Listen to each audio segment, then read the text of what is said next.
ही दृश्य तुम्ही पाहताय, ही दृश्य आहेत अमरावती जिल्ह्यातील। अमरावती जिल्ह्यात काल मुसळधार पावसाने बॅटिंग केली आहे। अचानक आलेल्या पावसामुळे नागरिकांची मोठी दणादाण उडाली होती। तर दोन मोठ्या दुर्घटना देखील पावसामुळे अमरावती जिल्ह्यात घडल्याचं समोर आलंय।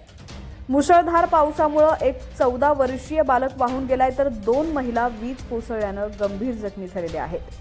बातमी पुढे पाहूयात त्याआधी तुम्ही HPN मराठी न्यूज चॅनल पहिल्यांदाच पाहत असाल आणि अजूनही चॅनलला सबस्क्राइब केलं नसेल तर नक्की सबस्क्राइब करा आणि बेल आयकॉनवर क्लिक करून नोटिफिकेशन्स मिळवा, जेणेकरून आमचे अपडेट्स लवकरात लवकर तुमच्यापर्यंत पोहोचतील।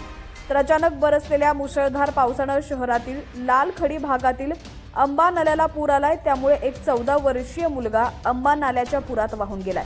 दुसरी घटना धामणगाव तालुक्यातून समोर आली, तिथे वीज कोसळल्याने दोन महिला जखमी झाल्या आहेत। तर राजापेठ परिसरात एक 4 मजली इमारतीवर वीज कोसळल्याने इमारतीच्या भिंतीला तडे गेल्याचे समोर आलंय।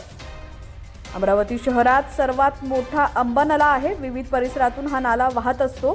याच नाल्यामध्ये लालखडी कब्रस्तान जवळील 14 वर्षीय परवेज खान अफरोज खान हा बालक मित्रांसोबत खेळत होता, तेव्हा पाण्याचा अचानक लोंढा वाढल्याने हा बालक नाल्यामध्ये वाहून गेलाय। त्यामुळे लालखडी परिसरात एकच खळबळ उडाली होती।